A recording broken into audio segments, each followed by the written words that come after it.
கசங்கிய ஓரம் லேசாக கிழிந்திருந்த அந்த 2000 நோட்டை ராதிகா இயலாமையுடன் பார்த்தாள். அதன் அடர் சிவக்கு நிறம் மங்கத் தொடங்கியிருந்தது. ஈரத்தில் நனைந்தும் துடைக்கப்பட்டும் வியர்வையில் ஊறியும் அதன் காகிதம் மெலிந்து போயிருந்தது. காந்தியின் சிரிப்புக்கு பதிலாக, இதை வைத்து என்ன செய்வாய் என்ற ஒரு பரிதாப கேள்விதான் அந்த முகத்தில் தெரிவதாக அவளுக்கு தோன்றியது.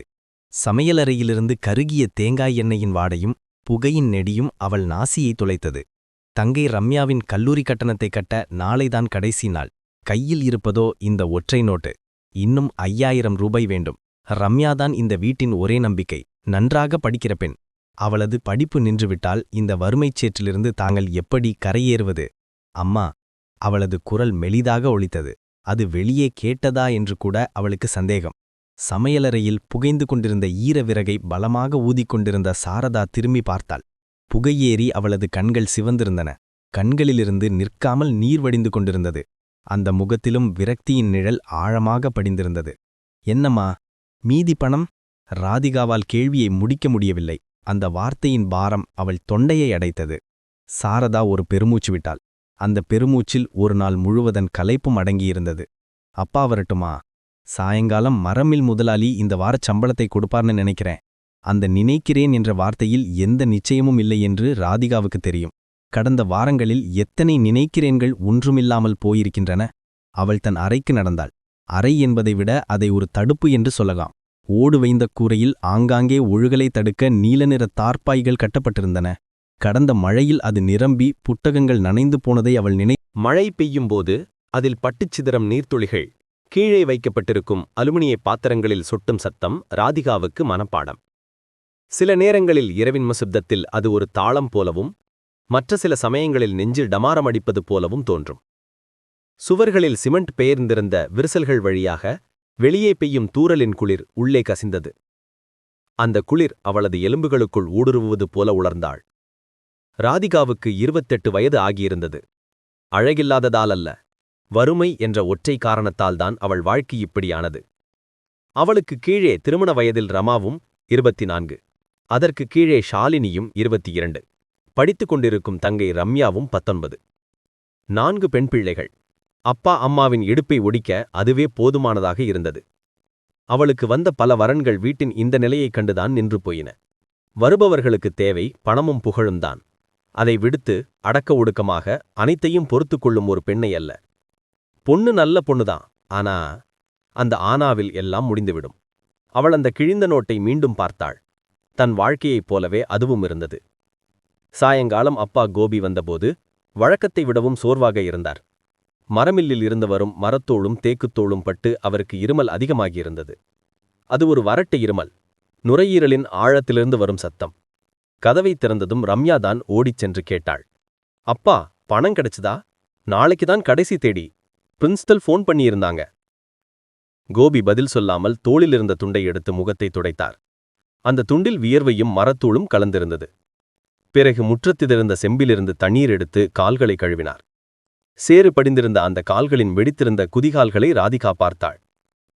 அவரது ஒவ்வொரு அசைவும் வழக்கத்தை விட கனமாக இருப்பதை அவள் கவனித்தாள். கடைசியாக அவர் திண்ணையில் இருந்த தேய்ந்து போன பிரம்பு நாற்காலியில் அமர்ந்தார். அந்த நாற்காலி ஒருமுறை முணங்கியது. முதலாளியை பார்க்க முடியலம்மா, அவரு டவுனுக்கு போயிருக்காரு. நாளைக்கு பார்க்கலாம். அது ஒரு பச்சை பொய் என்று ராதிகாவின் இதயம் சொன்னது. அப்பா பொய் சொல்லும்போது அம்மாவின் முகத்தை பார்க்க மாட்டார். இப்போது அப்பா முற்றத்தின் இருட்டை பார்த்து கொண்டிருக்கிறார். அப்பாவிடம் பணமில்லை. நாளை தங்கையின் படிப்பு நின்றுவிடும். ஒருவேளை இந்த வருடமே வீணாகிவிடும். ரம்யாவின் முகம் வாடுவதைக் கண்ட சாரதா வேகமாகச் சொன்னாள். நீ போமா, டீ எடுத்துட்டு வா, அப்பா குளிச்சிட்டு வரட்டும். நாளைக்கு ஏதாவது வழி பிறக்கும். ரம்யா கண்கள் கலங்க உள்ளே சென்றாள். அன்றிரவு அந்த வீட்டில் யாரும் சரியாக தூண்டவில்லை. வெளியே மழை வலுத்தது. பிளாஸ்டிக் தார்ப்பாயில் பட்டு தெறிக்கும் நீரின் சத்தம் வழக்கத்தை விட அதிகமாக கேட்டது. அடுத்த அறையில் அப்பா இரும்புவதும் புரண்டு படுப்பதும் ராதிகாவுக்கு கேட்டது. அம்மா மெதுவாக விமம் சத்தமும் அவள் காதில் விழுந்தது. அவள் கண்களை மூடி படுத்தாள். இருட்டில் அவள் மனம் பல வழிகளில் அலைப்பாய்ந்தது. பக்கத்து வீட்டு சுமதிக்கு வந்த வரன் 10 பவுன் நகை கேட்டு அது நின்று போனது. தையல் கடையில் ஜாக்கெட் தைத்தால் கிடைக்கும் சொற்ப வருமானம் எல்லாம் அவள் மனதில் ஓடியது. இந்த சிறையிலிருந்து என்றாவது ஒரு விடுதலை கிடைக்குமா அல்லது தன் தங்கைகளும் இந்த இருட்டில் தன்னுடன் அழிந்து விடுவார்களா? மறுநாள் காலை கோபி மரம் மில்லுக்கு சென்றபோது நெஞ்சில் ஒரு பாரம் இருந்தது. நேற்று மகளிடம் சொன்ன பொய் அவரை வாட்டியது. முதலாளியை பார்த்திருந்தார், ஆனால் அவர் கையை விரித்து விட்டார். கோபி, கணக்கெல்லாம் சரி பார்க்கணும். இப்போதைக்கு முன்பணம் தர முடியாது. கம்பெனி நஷ்டத்தில போகுது. பழைய மாதிரி வியாபாரம் இல்லை என்று உறுதியாக சொல்லிவிட்டார்.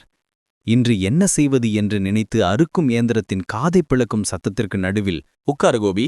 அவர் பயபக்தியுடன் முன்னால் இருந்த முக்காலியில் அமர்ந்தார். உனக்கு என் மேல நம்பிக்கை இருக்கா? முதல் கேள்வியே கோபியை அதிர்ச்சிக்குள்ளாக்கியது. என்ன முதலாளி இப்படி கேட்டுட்டீங்க? 15 வருஷமா நான் உங்ககிட்ட தானே வேலை செய்றேன்.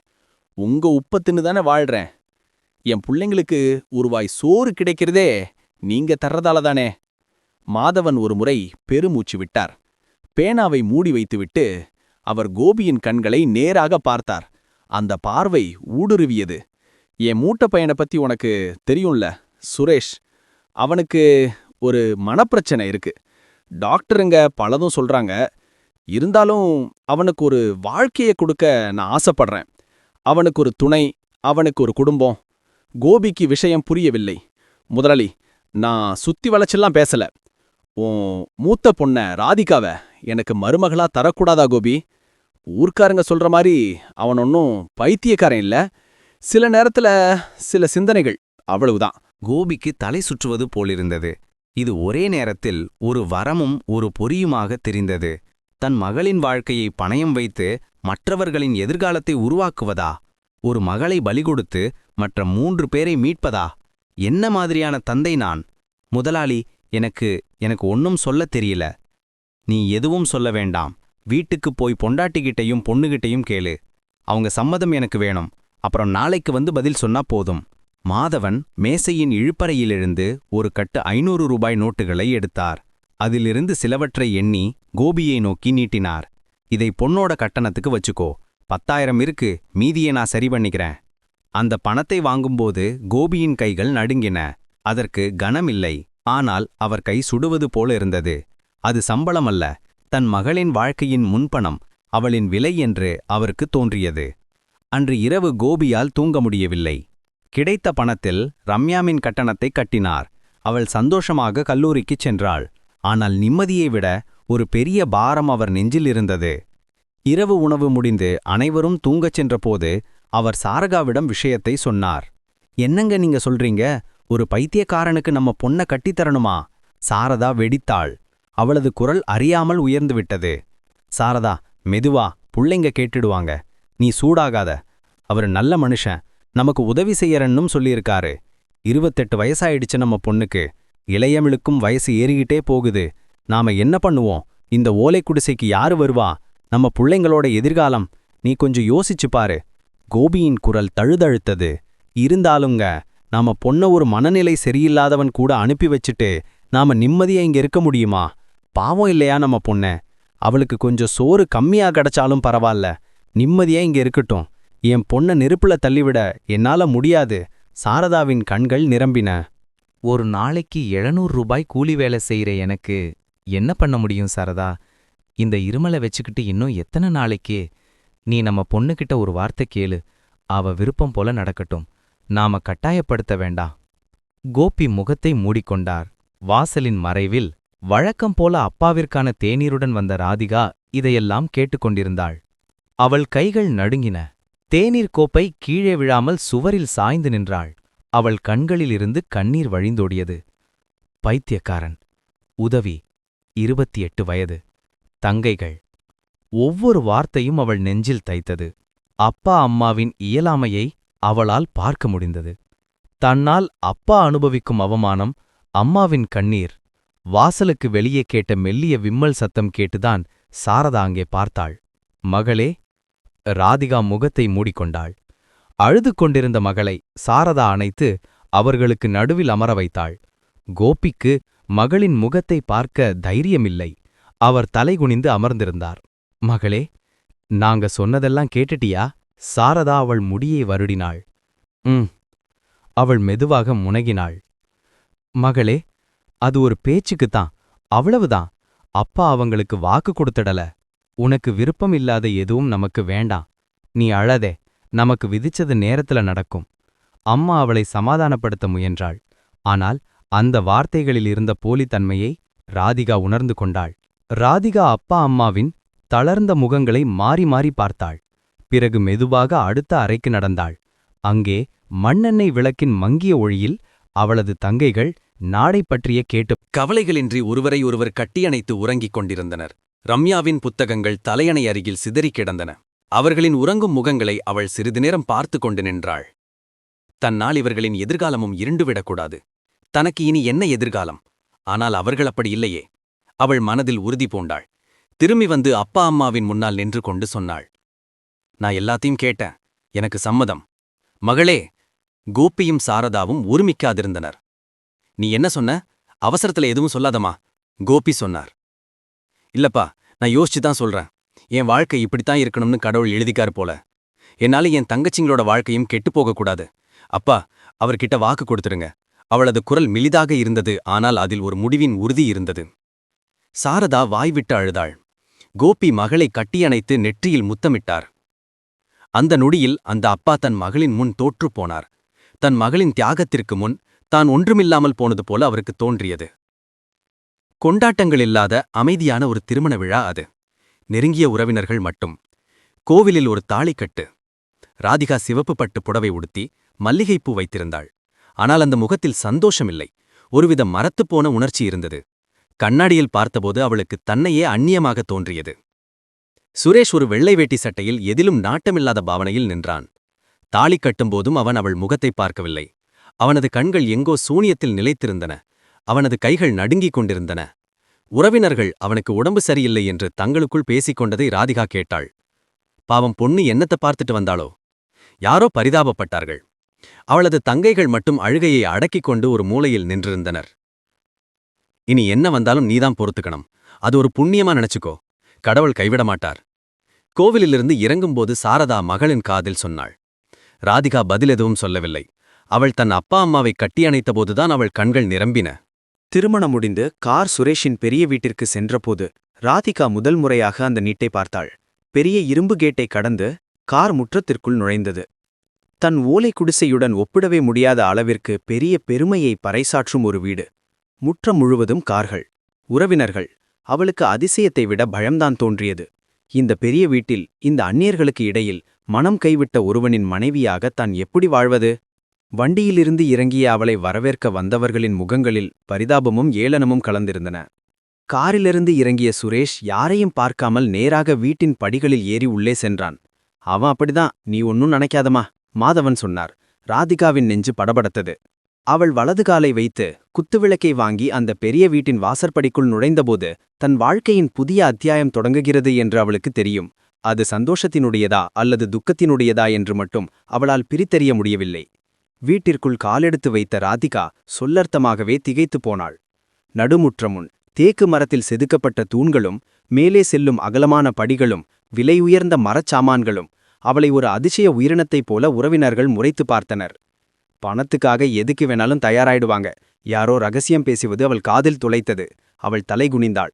அப்போதுதான் சுரேஷின் அம்மா ஜானகி அன்புடன் அருகில் வந்தார்.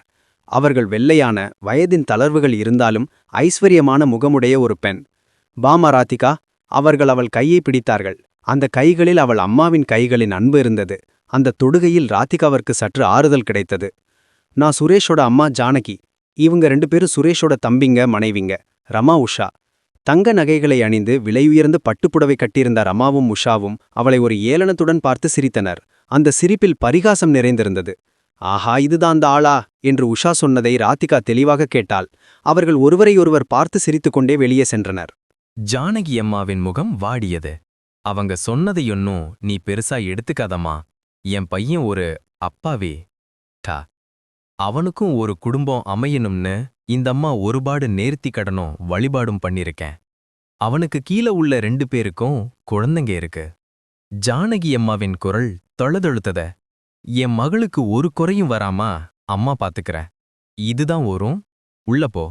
அவர்கள் அவளை ஒரு பெரிய அறையின் வாசலுக்கு அழைத்துச் சென்று கதவை மெதுவாக சாத்தினார். அறையை பார்த்ததும் ராதிகாவுக்கு மூச்சு முட்டுவது போலிருந்தது. அவள் வீட்டை விடவும் பெரியதாக இருந்தது அந்த அறை. பெரிய கட்டில் மல்லிகை பூக்களால் அலங்கரிக்கப்பட்டிருந்தது. ஒரு பக்கம் பெரிய பீரோ, மறுபக்கம் கண்ணாடியுடன் கூடிய மேஜை. ஆனால் அந்த அறைக்கு ஒருவித குளிர்ச்சி இருந்தது. ஜன்னல்கள் மூடப்பட்டிருந்தன. மல்லிகையின் மனம் தலைக்கு ஏறுவது போல அவளுக்குத் தோன்றியது. இன்று அவளது முதலிரவு. கனவுகளும் ஆசைகளும் என்றோ அணைந்து போன தனக்கும் ஒரு முதலிரவு. அவள் பிரார்த்தனை செய்தாள். என் குடும்பத்துக்காக எதையும் பொறுத்துக்கொள்ளும் சக்தியை கொடு இறைவா. அவள் அந்த அறையில் மெதுவாக நடந்தாள். அவளுக்காக கொண்டு வைக்கப்பட்டிருந்த நகைப்பெட்டிகளை திறந்து பார்க்க அவளுக்கு தோன்றவில்லை. அவள் அந்த அறையின் ஒரு மூலையிலிருந்த நாற்காலியில் புடவை தலைப்பால் முகத்தை மறைத்து பயத்துடன் அமர்ந்தாள். என்ன செய்வது, என்ன நடக்கும் என்று தெரியாமல் அவள் இதயம் வேகமாக துடித்தது. மணிநேரங்கள் கடந்தன. வெளியே சத்தம் அடங்கியது. கதவு திறக்கும் சத்தம் கேட்டுத்தான் அவள் அதிர்ச்சியுடன் முகமுயர்த்தினாள். சுரேஷ். அவளைக் கண்டதும் அவன் ஒரு கணம் தடுமாறினான். அவள் அங்கே அமர்ந்திருப்பதை அவன் எதிர்பார்க்கவில்லை என்று தோன்றியது. பிறகு அவளை கவனிக்காத பாவனையில் கட்டிலில் சென்று திரும்பி படுத்துக் கொண்டான். ராதிகாவின் நெஞ்சு பயங்கரமாக துடித்தது. என்ன செய்வதென்று தெரியாமல் அவள் அந்த மூலையிலேயே பயத்துடன் அமர்ந்திருந்தாள். நேரம் மெதுவாக நகர்ந்தது. வெளியே உறவினர்களின் சத்தம் மெல்ல மெல்ல குறைந்து இல்லாமல் போனது. அறையில் கடிகாரத்தின் முள் நகரம் சத்தம் மட்டும் கேட்டது. தோளில் ஒரு கைப்பட்டபோதுதான் அவள் உறக்கத்திலிருந்து அதிர்ச்சியுடன் விழித்தாள். அவள் அறியாமல் உறங்கிப் போயிருந்தாள். கண் திறந்து பார்த்தபோது சுரேஷ் அவளையே பார்த்து கொண்டு நின்றான். அவள் பயத்துடன் எழுந்தாள். ராதிகா. அவன் குரல் அமைதியாக இருந்தது. உனக்கும் என்னை பார்த்தா பயமா? அவள் என்ன சொல்வதென்று தெரியாமல் நின்றாள். இல்ல. அவள் பொய் சொல்லி தலையாட்டினாள். அவன் சிரித்தான். அந்த சிரிப்பில் வழி இருந்தது. நீ எதுக்கு இந்த கல்யாணத்துக்கு சம்மதிச்ச? ஏன் கூட சேர்ந்து உன் வாழ்க்கையையும் ஏன் வீணாக்கிக்கிட்ட? அப்பா கிட்ட எத்தனையோ தடவை சொன்னேன், எனக்கு கல்யாணம் வேண்டான்னு. நான் எப்படியும் இப்படி ஆயிட்டேன், இன்னொரு பொண்ணையும் கஷ்டப்படுத்த வேண்டான்னு. அவனது வார்த்தைகள் ராதிகாவில் பயத்துக்கு பதிலாக திகைப்பையும் பரிதாபத்தையும் உண்டாக்கின. அவள் இப்படி ஒரு உரையாடலை எதிர்பார்க்கவில்லை. நீ ஏங்க உட்கார்ந்திருக்க? கட்டில் ஏறி படுத்துக்கோ. அவன் பீரோவிலிருந்து ஒரு போர்வையை எடுத்து கட்டிலுக்கு கீழே தரையில் விரித்தான். நான் எதுவும் செய்ய மாட்டேன், என்னை பார்த்து பயப்படாத. அவன் அங்கே படுத்துக்கொண்டான். அவள் என்ன செய்வதென்று தெரியாமல் அவனையே பார்த்து அமர்ந்திருந்தாள். இறுதியில் அவள் மெதுவாக கட்டிலின் ஒரு ஓரத்தில் சென்று அமர்ந்தாள். அந்த அறையில் இருந்த பூட்களின் மனம் அவளை மூச்சு திணறச் செய்தது. அவனை பார்த்தபடியே அவள் அந்த இரவை கழித்தாள். விடியற்காலையில் எழுந்து குளித்துவிட்டு ராதிகா சமையலறைக்குச் சென்றாள். அவள் வீட்டிலிருந்த சிறிய சமையலறையுடன் ஒப்பிடும்போது அது ஒரு அரண்மனை போல தோன்றியது. நவீன வசதிகள் எல்லாம் இருந்தன. ரமாவும் உஷாவும் ஏற்கனவே அங்கே இருந்தனர். அவர்களுக்கு உதவ 2 வேலைக்காரிகளும் இருந்தனர். ராதிகாவை கண்டதும் ரமாவும் உஷாவும் ஒருவரையொருவர் பார்த்து சிரிக்கத் தொடங்கினர். என்ன ரமாக்கா, நேத்து ராத்திரி ரூம்லேருந்து சத்தமே கேட்கல? உஷா வேலைக்காரியின் காதில் விழும்படியே கேட்டாள். என்ன நடக்கப் போகுது? ஆள பார்க்கல, உதவாங்க ஒரு நேர்ச்சை கோழி, அவ்வளோதான் இருக்கும். அண்ணனுக்கு நேற்று உடம்பு பரவாயில்ல போல. ரமா சத்தமாக சிரித்தாள். துக்கத்தையும் அவமானத்தையும் உள்ளே அடக்கிக் கொண்டு ராதிகா அவர்களை பார்த்து புன்னகைத்தாள். அந்த புன்னகை அவர்களை மேலும் எரிச்சலூட்டியது. அம்மா பாருங்க, புது மருமகள் சமையலறையை பார்க்க வந்திருக்கா. உஷா உள்ளே பார்த்து கூப்பிட்டாள். ஜானகி அம்மா ஒரு காஃபியுடன் அங்கே வந்தார். நீ எதுக்குமா இவ்ளோ சீக்கிரம் வந்த? இன்னும் கொஞ்ச நேரம் தூங்கி இருக்கலாம்ல. பரவாயில்லம்மா, எனக்கு பழக்கம்தான். அப்படின்னா நீயே டீ போடு. சுரேஷ்க்கு கடுப்பு குறைச்சு இனிப்பு கொஞ்சம் அதிகமா வேணும்.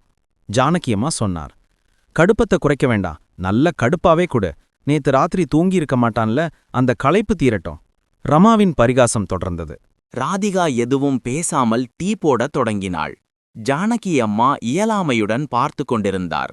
இந்த வீட்டில் அதிகாரம் முழுவதும் ரமா உஷாவின் கைகளில்தான் இருக்கிறது என்று ராதிகாவுக்கு புரிந்தது.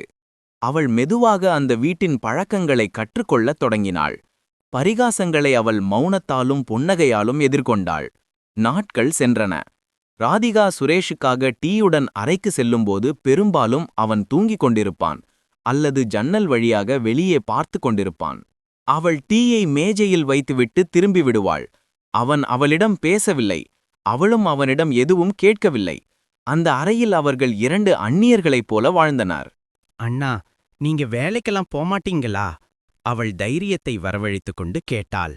அவன் அவளை முறைத்து பார்த்தான். அந்த பார்வையில் கோபமில்லை, வருத்தம் இருந்தது. போயிட்டு தான் இருந்தேன். மரமில்லுக்கும் கடைக்கும் போவேன். அங்க இருக்கிறவங்களுக்கெல்லாம் என்ன பார்த்தா பயம். நான் எதையாவது செஞ்சேன்னு அவங்க அப்பா கிட்ட பொய் சொல்லுவாங்க. கணக்குல நான் ஏதாவது தப்பு பண்ணிட்டா பைத்தியத்துக்கு கணக்கு எப்படி தெரியும்னு சிரிப்பாங்க.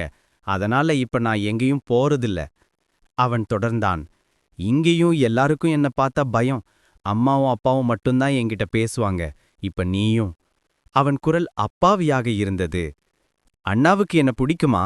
திடீரென்று அவள் அதை கேட்டாள். அவன் சிரித்தான். அந்த சிரிப்பில் தாங்க முடியாத வலி இருந்தது. எனக்கு எல்லாரையும் பிடிக்கும், ஆனா யாருக்கும் என்ன பிடிக்காது. அப்ப நான் ஒன்னு சொன்னா அண்ணா கேட்பீங்களா? அவன் மெதுவாக முனகினான்.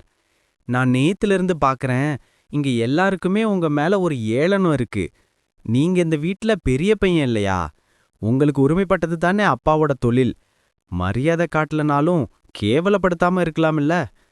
அதனால வீட்டுக்குள்ளேயே முடங்கி கிடக்காம நீங்களும் வேலைக்கு போகணும். சொந்தமா 4 காசு சம்பாதிக்கணும். புருஷன் வேலை செஞ்சு கொண்டு வர்ற பணத்துல தான் பொண்டாட்டிய பாத்துக்கணும்.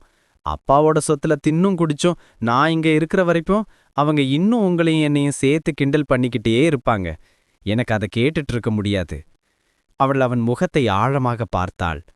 எனக்காக நீங்க வேலைக்கு போக மாட்டீங்களா? அந்த கேள்வி அவனிடம் ஒரு அதிர்வை உருவாக்கியது. எனக்காக என்ற வார்த்தையை அவன் முதல் முறையாக கேட்கிறான். எல்லாரும் அவனிடம் எதையாவது செய்யாதே என்று சொல்லும்போது அவள் அவனிடம் ஒரு காரியத்தை செய்யச் சொல்கிறாள். அதுவும் அவளுக்காக. அவன் கண்கள் நிரம்பின. அவளது அந்த கேள்விக்கு முன், அந்த பார்வைக்கு முன் அவன் மெதுவாக தலையசைத்தான். போறேன். அன்று மதியம் அனைவரும் சாப்பிட அமர்ந்திருந்தபோது வழக்கத்திற்கு மாறாக சுரேஷ் படிகளிலிருந்து இறங்கி வந்தான். ரமாவும் உஷாவும் உணவு பரிமாறிக் கொண்டிருந்தார்கள். சுரேஷை கண்டதும் அவரோட ஒருவரை ஒருவர் பார்த்து கொண்டனர். ஜானகி அம்மாவின் முகம் மலர்ந்தது. வாளா சுரேஷ், வா, அம்மா சோறு போடுறேன். அவன் எதுவும் பேசாமல் வந்து அப்பாவின் அருகிலிருந்த நாற்காலியில் அமர்ந்தான். ரமாவும் உஷாவும் ஆச்சரியத்துடன் அவனை பார்த்தனர். அப்பா, நானும் நாளிலிருந்து மில்லுக்கு வரேன். கையிலிருந்த சோற்றுடன் மாதவன் அதிர்ச்சியில் உறைந்து நின்றார். அவர் சந்தோஷத்தால் மெய்சிலிருத்தார். நீ என்ன சொன்னடா? நானும் மில்லுக்கு வரேன், அப்பாவுக்கு உதவியா? அவன் தரையை பார்த்து சொன்னான். மாதவனின் கண்கள் நிரம்பின. வாடா, வா, நீ வரணும். அப்பா தனியாகிட்டேன், எல்லாத்தையும் நீதானே பார்த்துக்கணும். அவர் மகனின் முதுகில் தட்டினார். வருடங்களுக்குப் பிறகு மரமில்லுக்குச் செல்ல தயாராகும் மகனை பார்த்து ஜானகி அம்மா சமையலறையின் வாசலிலிருந்து ஆனந்த கண்ணீருடன் மருமகளை பார்த்தார். மாடியறை வாசலில் ராதிகா நின்று கொண்டிருந்தார். அவள் முகத்தில் ஒரு புன்னகை இருந்தது. மறுநாள் காலையில் வழக்கத்திற்கு மாறாக சமையலறைக்கு சாப்பிட வந்த தன் மகனை கண்ட அந்த அம்மாவுக்கும் அப்பாவுக்கும் சந்தோஷத்திற்கு எல்லையே இல்லை. ராதிகா அவனுக்கு உணவு பரிமாறினாள். சுரேஷ் அனைவருடன் சேர்ந்து சாப்பிடத் தொடங்கினான். அந்த வீட்டில் மெல்லிய மாற்றங்கள் தெரியத் தொடங்கின. இது ரமாவுக்கும் உஷாவுக்கும் கொஞ்சமும் பிடிக்கவில்லை. இவ வந்து எல்லாத்தையும் கெடுத்துட்டா. இத்தனை நாளா அடங்கி கிடந்த பைத்தியம் இப்ப எழுந்திருச்சு. ஆமா, இனி சொத்து பிரிக்கும்போது இந்த பைத்தியத்துக்கும் ஒரு பங்கு வைக்க வேண்டியிருக்கும். எல்லாம் இவளால தான். பாத்துக்கோ, இனி இவ ஆட்சிதான் இங்க நடக்குமோ? அவர்கள் பயந்தனர். சுரேஷின் நடத்தையில் தெளிவான முன்னேற்றம் தெரியத் தொடங்கியது. அவன் தினமும் அப்பாவுடன் மில்லுக்குச் சென்று வந்தான். சாயங்காலங்களில் அவன் ராதிகாவிடம் அங்கு நடந்த விஷயங்களை சொல்லத் தொடங்கினான். முதலில் அவளுக்கு எதுவும் புரியவில்லை. ஆனால் அவள் பொறுமையாக கேட்டுக்கொண்டாள். அவள் அவனுக்காக கணக்கிடலை எழுத உதவினாள். சாயங்காலங்களில் அவர்கள் முற்றத்தில் நடக்கத் தொடங்கினார். அவன் தோட்டத்துச் செடிகளைப் பற்றி சொன்னான். எப்போதோ ஒரு முறை அவன் அறியாமல் சிரித்தான். அவன் சிரிப்பதை பார்த்து ரமாவும் உஷாவும் ஆச்சரியப்பட்டனர். ராதிகாவுக்கு நம்பிக்கை வந்தது. இந்த மனிதன் ஒரு அப்பாவி. அன்பும் அக்கறையும் கிடைத்தால் இயல்பு வாழ்க்கைக்கு திரும்பி விடுவான். அவர்களுக்கிடையேயான அந்நியத்தன்மை மெல்ல மறைந்தது. அவனிடம் சமையலறை செய்திகளையும் அவன் மில் செய்திகளையும் பகிர்ந்து கொண்டான். ஒரு மாலை பொழுதில் அவன் அவளுக்காக ஒரு செண்பகப்பூவை பறித்து வந்து கொடுத்தான். இந்த சமயத்தில்தான் ராதிகாவின் தங்கை ரமாவின் திருமணம் நிச்சயமானது. மாதவன் நேரடியாக தலையிட்டுத்தான் ஒரு நல்ல வரனை கொண்டு வந்து திருமணத்தின் பாதி செலவையும் ஏற்றார். ராதிகாவுக்கு அப்பாவிடம் சொல்ல முடியாத அளவுக்கு நன்றி தோன்றியது. அதற்கான ஏற்பாடுகளுக்காக ராதிகா சில நாட்கள் தன் வீட்டிற்கு செல்ல வேண்டியிருந்தது. புறப்படும்போது சுரேஷின் முகம் வாடியது. அவன் அறையில் அமைதி எழுந்து இங்கும் அங்குமாக நடந்தான். நீ போகணுமா ராதா? போயிட்டு சீக்கிரம் வந்துடு. நீ இல்லாம எனக்கு இங்க... அவன் வார்த்தைகளை முடிக்கவில்லை. நான் சீக்கிரம் வந்துடுறான்னா, தங்கச்சி விஷயம் இல்லையா? வெறும் 3 நாள் தான். கல்யாணம் முடிஞ்சது, நான் உடனே இங்க வந்துடுவேன். சீக்கிரம் வந்துடு. அவன் வார்த்தைகளில் அவளை பிரிவதற்கான தயக்கம் தெளிவாக இருந்தது. அவள் சென்றுவிட்டால் மீண்டும் தான் தனியாகி விடுவோமோ என்று அவன் பயந்தான். நான் வாக்கு தரேன் என்று சொல்லித்தான் அவள் சென்றாள். ராதிகா வீட்டிற்கு வந்து 3ஆம் நாள். தங்கையின் திருமண ஏற்பாடுகளில் அனைவரும் பரபரப்பாக இருந்தனர். சந்தோஷத்தால் அந்த ஓலைக்குடிசை திக்குமுக்காடியது. அன்று மாலையில் கோபி மில்லிலிருந்து வந்தது பெரியதொரு கவலையோடு. மாதவன் அவரை அழைத்திருந்தார். சுரேஷுக்கு நோய் திரும்பி வந்துவிட்டது. மகளே, நீ இப்போதைக்கு அங்கே போக வேண்டாம், அங்கே சில பிரச்சனைகள் இருக்கு. கோபி மகளிடம் மறைக்க முயன்றார். என்னப்பா ஆச்சு? அண்ணாவுக்கு என்ன ஆச்சு? நான் காலையில ஃபோன் பண்ண, அம்மா எடுக்கல. ராதிகாவின் நெஞ்சு படபடத்தது. அவள் சென்ற அன்று முதல் ரமாவும் உஷாவும் சுரேஷை தனிமைப்படுத்தி பேசத் தொடங்கியிருந்தனர் என்று அவள் பின்னர்தான் அறிந்து கொண்டாள். அவள் சென்ற நாள் இரவு அவன் தனியாக சாப்பிட அமர்ந்தபோது அவர்கள் அவனிடம் சொன்னார்கள். அவ உன்னை விட்டுட்டு போயிட்டாடா, இனி வரவே மாட்டா. உன்ன மாதிரி ஒரு பைத்தியக்காரங்கூட அவ வாழ மாட்டா. அவளுக்கும் அவ வீட்டுக்காரங்களுக்கும் பணம்தான் வேணும், அது கிடைச்சிடுச்சில்ல தங்கச்சி கல்யாணத்தை நடத்த. இனி அவள் வரமாட்டா. அவர்கள் தொடர்ந்து அவனிடம் இதையே சொல்லிக் கொண்டிருந்தனர். நீ இனி பழைய மாதிரி அந்த ரோம்லேயே தனியா படுத்துக்கோ என்று சொல்லி சிரித்தனர். அந்த வார்த்தைகள் அவன் மனதின் தாளம் தப்பச் செய்தது. அவன் அறையில் புகுந்து கதவை சாத்திக் கொண்டான். சாப்பிடவில்லை. ராதிகாவை காணாமல் அவர்களின் வார்த்தைகளைக் கேட்டு அவன் மனம் மீண்டும் பழைய இருளுக்குள் வீழ்ந்தது. அப்பாவின் வார்த்தைகளுக்கு வழங்காமல் ராதிகா வற்புறுத்தியதால், என் அண்ணாவுக்கு என்ன ஆச்சுன்னு அப்பா சொல்லணும் என்று வேறு வழியின்றி அப்பா அவளையும் அழைத்துக் கொண்டு சுரேஷின் வீட்டிற்கு சென்றார். அந்த பெரிய வீடு நெருங்க நெருங்க ராதிகாவின் நெஞ்சடிப்பு அதிகமாகியது. கேட்டை கடந்து உள்ளே செல்லும்போது வீடு பயங்கரமாக அமைதியாக இருந்தது. எப்போதும் சலசலக்கும் பிள்ளைகளை கூட வெளியே காணவில்லை. திண்ணையில் யாருமில்லை. அம்மா! ராதிகா உள்ளே ஓடினாள். கூடத்தில் மாதவன் தலைக்கு கை கொடுத்து அமர்ந்திருந்தார். ஜானகி அம்மா ஒரு தூணில் சாய்ந்து தேம்பிக் கொண்டிருந்தார். தம்பிகளும் ரமாவும் உஷாவும் பயந்து நடுங்கி ஒரு மூலையில் நின்றிருந்தனர். மேலே இருந்த அறையிலிருந்து பொருட்களை வலித்தெறிம சத்தமும் அலறிக் கழுவதின் கொடூரமான சத்தமும் கேட்டது. கண்ணாடிகள் உடைந்து சிதறும் சத்தம். நீ வரக்கூடாதுமா, ஜானகி அம்மா அழுது கொண்டே சொன்னார். என்னம்மா ஆச்சு? நீ போனதுல இருந்து அவன் மிகவும் அஸ்வஸ்தனாயிருந்தான். எதுவும் பேசல. இன்னைக்கு காலையில இருந்து சத்தம் தொடங்கி ரூம்ல புகுந்து கதவை சாத்திக்கிட்டான். இப்போ ஒன்றும் கேட்கவில்லை. தம்பிங்க கதவை திறக்க முயன்றப்ப அவன் அருவாளோட எங்களை கொல்ல வந்துட்டான்.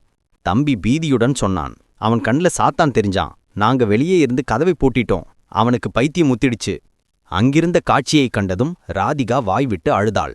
மேலே உள்ள அறையின் கதவு வெளியே இருந்து ஒரு பெரிய தாழ்பாளால் பூட்டப்பட்டிருந்தது.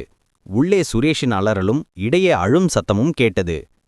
அழுது கொண்டே அறையின் அருகே சென்ற ராதிகாவை சுரேஷின் தம்பிகள் தடுத்தனர். அண்ணி, அங்கே போகாதீங்க. அவன் ஆபத்தானவன். அவன் கையில அருவா இருக்கு. மனநல மருத்துவமனையிலிருந்து வண்டி வரச் சொல்லியிருக்கோம். அவங்க கொண்டு போயிடுவாங்க. என்ன கொன்னா கொல்லட்டும். இதை என்னால் பார்த்துட்டு சகிக்க முடியல. அவர் என் புருஷன். நீங்க எதுக்கு வெளியே இருந்து கதவை பூட்டினீங்க? அவர் என்ன மிருகமா? அவர்களை தள்ளிவிட்டு அவள் அந்த தாழ்பாழை இழுத்து திறந்தாள். கதவை திறந்து உள்ளே நுழைந்தாள். அறை முழுவதும் நாசமாக்கப்பட்டிருந்தது.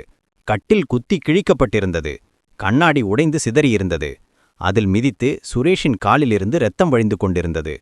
முகத்திலும் கைகளிலும் இரத்தம் படிந்து தலைமுடி கலைந்து ஒரு அருவாளுடன் ஒரு அரக்கனைப் போல சுரேஷ் அறையின் மூலையில் நின்றான்.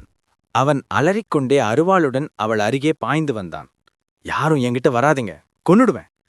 அருகில் வந்து அவளையே முறைத்துப் பார்த்து நின்றான். அவன் கண்களில் ஒரு கொடூரமான பாவனை இருந்தது. அவன் அவளை அடையாளம் கண்டு கொள்ளவில்லை. ஆனால் ராதிகா பயப்படவில்லை. அவள் அழுது கண்டே 2 கைகளையும் நீட்டி, அண்ணா, இது நான்தா, ராதிகா. நான் திரும்பி வந்துட்டேன். நான் எங்கேயும் போகல. அவன் அலறலை பொருட்படுத்தாமல் அந்த அருவாளுக்கு முன்னே நடந்து கொண்டு அவனைச் சென்று கட்டியணைத்தாள். அந்த அன்பிற்கு முன்னில், அந்த அணைப்பிற்கு முன்னில் அவன் கையிலிருந்த அருவாள் கீழே விழுந்தது. அவன் உடல் நடுங்கியது. அவன் ஒரு சிறு குழந்தையைப் போல அவள் தோளில் முகத்தை பதித்து தேம்பி அழுதான். நீ போயிட்ட, நீ என்னை விட்டுட்டு போயிட்ட. அவன் தேம்பினான். அவள் அவன் முதுகை வருடினாள். பரவாயில்ல, நான் வந்துட்டேனே, நான் எங்கேயும் போகல. அப்போதுதான் அவள் அதை கவனித்தாள். சுரேஷின் முதுகில் கிழிந்த சட்டைட்டு இடையிலூடாக கன்றிப்போன தழும்புகள், தடியால் அடித்தது போல தடித்த தழும்புகள். துப்பமும் கோபமும் அடக்க முடியாமல் அவளது உள்ளம் எரிந்தது. அவள் சுரேஷை மெதுவாக கட்டிலில் அமர வைத்தாள். கீழே கிடந்த அருவாளை கையில் எடுத்தாள். ஒரு பித்து பிடித்தவளைப் போல அவள் வெளியே வந்தாள். வாசலில் பயந்து நின்ற எல்லோரையும் பார்த்து அவள் அலறினாள். யாரடா அந்த அப்பாவியை இப்படி அடிச்சது? ரமாவும் உஷாவும் பயந்து பின்வாங்கினர். சுரேஷின் தம்பிகள் தலை குனிந்து நின்றனர். இப்படி கொஞ்சம் கொஞ்சமாக கொல்வதற்கு பதிலாக ஒரே அடியா கொன்னிருக்கலாமே. அதுவும் ஒரு மனுஷன்தானே. அது அண்ணி, நோய் வந்தா அவன் எல்லாரையும் அடிப்பான். வெளியே இருந்து அவனை உள்ள கொண்டு போக முயற்சி பண்ணும்போது எங்கள் அடிச்சான். தடுக்க போனோம். தம்பி திக்கினான். தடுப்பதற்காக அடித்து நசுக்கினீர்களா? உங்களுக்கு இவ்வளவு இரக்கமில்லாமல் போய்விட்டதே. உங்க அண்ணன் இல்லையா அவன்? இந்த நிலைமை உங்களுக்கோ உங்க பிள்ளைங்களுக்கோ நாளைக்கு வராதுன்னு உங்களுக்கு என்ன நிச்சயம்? அவள் ரமா உஷாவிடம் திரும்பினாள். நீங்க தானே, நீங்க என்ன சொன்னீங்க அவன்கிட்ட? நான் விட்டுட்டு போயிட்டேன்னா நீங்க தானே இதுக்கெல்லாம் காரணம். அவர்கள் பேசாமல் நின்றபோது அவள் அலறினாள். இனி என் புருஷனை யாராவது உபத்திரவித்தா அல்லது வார்த்தையால நோகடிச்சா நானும் ஒரு பைத்தியமா மாறிடுவேன், சொல்லிட்டேன். அவள் அருவாளை முற்றத்தில் எறிந்தாள். அவளது அந்த மாற்றத்தைக் கண்டு அனைவரும் பயந்து போயிருந்தனர். மாதவனும் ஜானகியும் குற்றமுணர்ச்சியுடன் தலைகுனிந்து நின்றனர். அதற்குள் வெளியே மனநல மருத்துவமனையிலிருந்து வேன் வந்து நின்றது.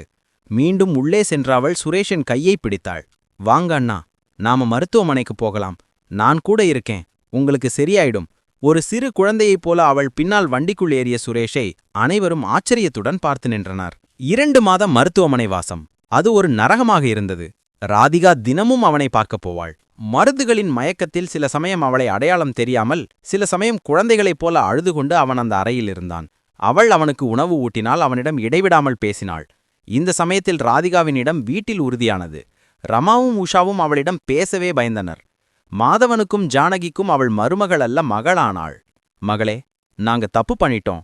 என் பையனை நாங்க கவனிக்கல, ஜானகி அம்மா அவளிடம் அழுது கொண்டே சொன்னார். பரவாயில்லம்மா, இனி எல்லாம் சரியாயிடும். நாம சரி பண்ணுவோம். ராதிகா அவர்களை ஆசுவாசப்படுத்தினாள். ராதிகாவின் தங்கையின் திருமணம் அவள் இல்லாமல் சிறப்பாக நடந்தது. எல்லாவற்றிற்கும் மேலாக மாதவனை நின்றார். 2 மாத சிகிச்சைக்குப் பிறகு வீட்டிற்கு திரும்பி வந்த சுரேஷ் மிகவும் சோர்ந்திருந்தான். மருந்துகளின் மயக்கத்தில் அவன் கண்கள் பாதி மூடியிருந்தன. அவன் நேராக சென்ற ராதிகாவின் மடியில் தலை வைத்து படுத்துக்கொண்டான். அந்த வீட்டில் அந்த மடியைத் தவிர வேறு எங்கும் அவனுக்கு அமைதி கிடைக்கவில்லை. 2 மாதத்தில் எலும்பும் தோலுமாகிப் போன தன் கணவனின் உருவத்தைக் கண்டு சகிக்க முடியாமல் அவள் கண்கள் நிறைந்து வழிந்தது. அவள் அவன் தலைமுடியை மெதுவாக கோதினாள். அவள் கண்ணீர் அவன் முகத்தில் சொட்டியதும் சுரேஷ் மெதுவாக கண்களைத் திறந்தான். ராதா, எது கழற? உனக்கும் என்ன சலித்து போய்விட்டதா? அவன் குரல் மெலிந்திருந்தது. எல்லாரையும் வெறுப்பேத்துறதுக்காக எதுக்கு கடவுள் எனக்கு இப்படி ஒரு வாழ்க்கையை கொடுத்தாரு? என்னங்க? பேசி முடிக்க விடாமல் ராதிகா அவன் வாயை பொத்தினாள். அண்ணா, இப்படியெல்லாம் பேசாதீங்க, எனக்கு ரொம்ப வருத்தமாக இருக்கும். அவள் அழத் தொடங்கியிருந்தாள். ஏன் ராதா, அன்னைக்கு வீட்டுக்கு போன? உனக்கு தெரியுமா, நீ போனதுக்கப்புறம் நான் தூங்கவே இல்லை. அவங்க சொன்னாங்க நீ என்னை விட்டுட்டு போயிட்டேன்னு. எனக்கு பணம் கொடுத்ததுனால தான் நீ இங்க இருந்தேன்னு சொன்னாங்க. இங்க யாருக்குமே என்னை பிடிக்காது, நீயும் என்னை தவிர்த்துட்டு போயிட்டேன்னு நான் நினச்சிட்டேன். நான் ரொம்ப அழுதேன். அப்புறம் இங்க என்ன நடந்ததென்றே எனக்கு ஞாபகம் இல்லை. அண்ணா, இனி அப்படி ஒன்றும் நினைக்காதீர்கள். இனி நான் உங்களை விட்டு எங்கேயும் போக மாட்டேன். அவள் நெற்றியில் முத்தமிட்டாள். உங்களை விட்டு எனக்கு எங்கேயும் போக முடியாது. அவன் அவள் கையை இறுக்கமாக பிடித்தான். அது முடியாது ராதா. இனி நீ எங்க வேணும்னாலும் போகலாம், உன் வீட்டுக்கும் போகலாம். இப்ப எனக்கு உறுதி இருக்கிறது. என் கூட யாருமே இல்லைன்னாலும், இந்த உலகமே என்ன பைத்தியம்னு சொன்னாலும் நீ என்னை தேடி வருவ, என் கூட நீ இருப்ப. அந்த ஒரே ஒரு நம்பிக்கை போதும் எனக்கு. அவள் கண்கள் மீண்டும் நிறைந்தன. அவன் நம்பிக்கையை மீட்டெடுக்க முடிந்ததே என்று அவள் சந்தோஷப்பட்டாள். போதும் அண்ணா, நிறுத்தலாம் இந்த மாதிரி பேச்ச. டாக்டர் சொன்னது ஞாபகம் இல்லையா? தொடர்ச்சியான சிகிச்சையும் அன்பான கவனிப்பும் இருந்தா நோயை முழுசா குணப்படுத்த முடியும்னு. மருந்து சாப்பிட நீங்க ரெடினா அன்பு காட்ட நானும் ரெடி, சரிதானே? என்ன சொல்றீங்க? அவன் நெஞ்சில் சாய்ந்து படுத்துக்கொண்டே சொன்னாள். அவன் சிரித்தான். அந்த தளர்ந்த முகத்திலும் ஒரு பிரகாசம் வந்தது. அன்பு இப்படி மட்டும் இருந்தா போதாது கேட்டியா? அவள் மெதுவாக சொன்னாள். பின்ன? அவன் நெற்றி சுளித்தான். உங்க தம்பிங்களுக்கெல்லாம் 2-3 பிள்ளைங்க இருக்கு, நமக்கும் வேண்டே? சிரித்துக்கொண்டே அவன் வயிற்றில் லேசாக கிள்ளினாள். முதல் முறையாக சுரேஷ் வெட்கத்துடன் முகத்தை திருப்பிக் கொண்டான். அவன் அவள் கையை இறுக்கமாக பிடித்தான். அந்த பெரிய வீட்டில் எதிர்காலத்தைப் பற்றிய ஒரு மெல்லிய நம்பிக்கையின் ஒளி பரவியது.